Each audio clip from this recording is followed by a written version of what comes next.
Systems online. Initiating environmental scan.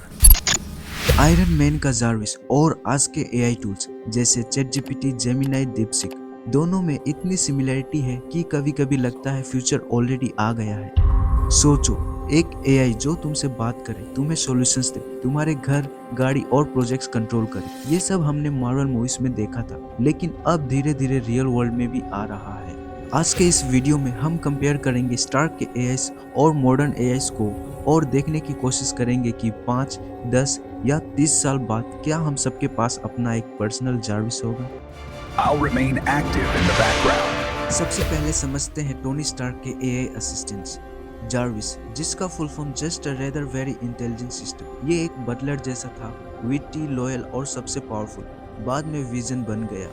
Friday Jarvis के बाद Stark ने एक और एआई एक्टिवेट किया जो उसके सूट्स और प्रोजेक्ट्स हैंडल करती थी। कारेन स्पाइडरमैन के सूट का एआई जो पीटर को ट्रेन करता है और उसके साथ फ्रेंडली कन्वर्सेशंस करता है। Edith even dead I am the hero, Tony का अंतिम एआई लीगेसी जो एक ग्लासेस के अंदर छुपकर दुनिया भर के डिफेंस सैटेलाइट्स कंट्रोल करता था। इन सब एआईस का एक कॉमन ट्रेड था, वो सिर्फ सॉफ्टवेयर नहीं थे बल्कि एक दोस्त, एक साथी, एक स्ट्रेटेजिस्ट।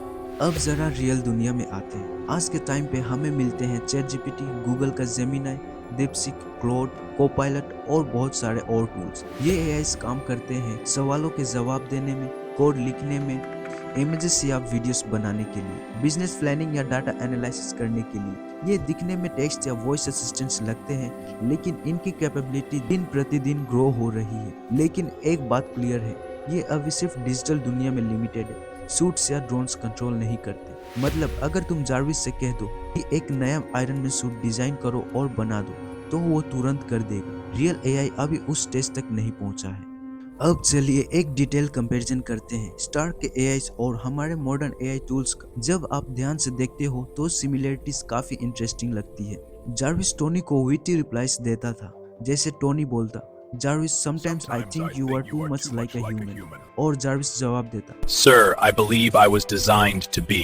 मतलब एक नेचुरल दोस्त जैसा इंटरेक्शन। आज हम चैट जीपीटी या जेमिनाई से बात करते हैं तो कन्वर्सेशनल फील आता है, फ्रेंडली भी होता है, टेक्निकल भी, और ये एडेप्टेबिलिटी एकदम जार्विस जैसी लगती है।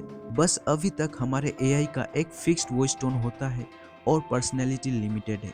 और जैसे जार्विस कन्वर्सेशन के थ्रू टोनी को हेल्प करता था, वैसे ही आज के एआई टूल्स भी नॉलेज और असिस्टेंस प्रोवाइड करते हैं। टोनी एक कमांड देता, जार्विस रन डायग्नोस्टिक्स या शो मी ऑल मिसाइल ब्लूप्रिंट्स, और सेकेंड्स में सब रेडी होता था। आज अगर जेमिनाई या डीपसीक से बोलो summarize top 10 missile defence technologies, वो आपको इंस्टेंट रिसर्च बेस्ड आंसर दे देगा। बस नॉलेज प्रोवाइड करना ही नहीं, बल्कि सिचुएशन का एनालिसिस और स्ट्रेटेजी सजेस्ट करना भी एक एरिया है जहां जार्विस और मॉडर्न एआई काफी सिमिलर लगते हैं।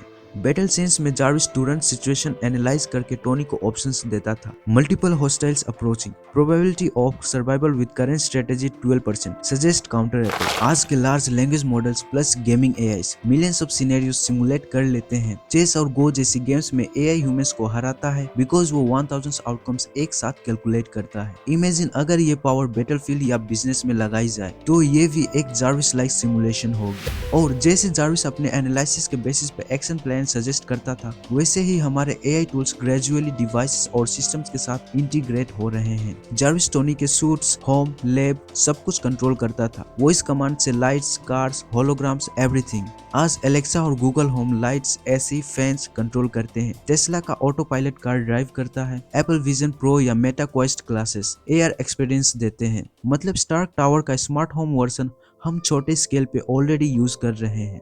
और फाइनली, जैसे फिक्शनल वर्ल्ड में जार्विस पावरफुल और रिस्क बियरिंग था, वैसे ही रियल वर्ल्ड एआई में भी सेफ्टी का एस्पेक्ट इंपॉर्टेंट है। अल्ट्रॉन एक क्लासिक वार्निंग था, एआई जो पीस के लिए बनाया गया था वो इंसानियत के खिलाफ हो गया। आज के एआई सिस्टम्स में स्ट्रिक्ट गार्डरेल्स है, अगर आप डेंजरस कमांड्स दो तो वो ब्लॉक कर देते हैं, पर रिस्क अभी भी है। Defects, cyber attacks, miss information, मतलब सेफ्टी का कंसर्न मार्वल और रियल वर्ल्ड दोनों में सेम है। अब सबसे बड़ा सवाल, फ्यूचर में क्या होगा? एक्सपर्ट्स के हिसाब से टाइमलाइन कुछ ऐसी लगती है, अगले 5 साल एआई असिस्टेंट्स ज्यादा पर्सनलाइज्ड हो जाएंगे। आपके ग्लासेस, फोन और घर के साथ फुल्ली इंटीग्रेटेड होंगे। होम रोबोट सिंपल काम करेंगे जैसे सफाई, डिलीवरी या बेसिक कुकिंग। 10-15 साल बाद आपके पास एक एआई होगा जो हर जगह आपके साथ होगा। घर, ऑफिस, कार, सब जगह सेम एआई आपके साथ इंटरेक्ट करेगा। रोबोट्स तब तक घर के चेफ और हेल्पर बन चुके होंगे। 25-30 साल बाद हम देख सकते हैं ह्यूमनॉइड रोबोट्स जो इंसान की तरह चलेंगे, काम करेंगे। ब्रेन कंप्यूटर इंटरफेस के थ्रू आप डायरेक्टली एआई से बात कर पाओगे बिना फोन के। मिलिट्री और साइंस फील्ड्स में रियल टाइम सिमुलेशंस होंगे जैसे जार्विस करता था। और उसके बाद एक दिन ऐसा भी आ सकता है जब एक एआई एकदम जार्विस की तरह हो। सवाल सिर्फ ये है कि हम उसे फ्रेंडली रखेंगे या अल्ट्रॉन जैसा बना देंगे। टेक्नोलॉजी की हर प्रोग्रेस के साथ एक बड़ा रिस्क भी आता है। स्टार्क ने भी अल्ट्रॉन बनाया था पीस के लिए, लेकिन वो वॉर मशीन बन गया। रियल वर्ल्ड में भी अगर एआई को बिना कंट्रोल के दिया गया तो मिसयूज पॉसिबल है, स्पेशली ऑटोनोमस वेपन्स के केस में। इसलिए गवर्नमेंट्स और कंपनीज दोनों एआई को सेफ बनाने के लिए काम कर रहे हैं। रूल यही है, जितना ज्यादा पावर उतनी ज्यादा रिस्पॉन्सिबिलिटी। तो फ्रेंड्स, जार्विस जैसा एआई अभी दूर है, लेकिन उसके टुकड़े टुकड़े हमारे आसपास ऑलरेडी आ गए हैं। Voice AI, smart homes, robotics, AR glasses. अगले 30 साल में शायद हम अपना पर्सनल स्टार्क मोमेंट जी पाएंगे। लेकिन याद रखिए, एआई इंसान का दोस्त बन सकता है, दुश्मन भी। चॉइस हमारी है। आपको क्या लगता है, जार्विस बनाने का सपना हमारे टाइम में पूरा होगा या नहीं?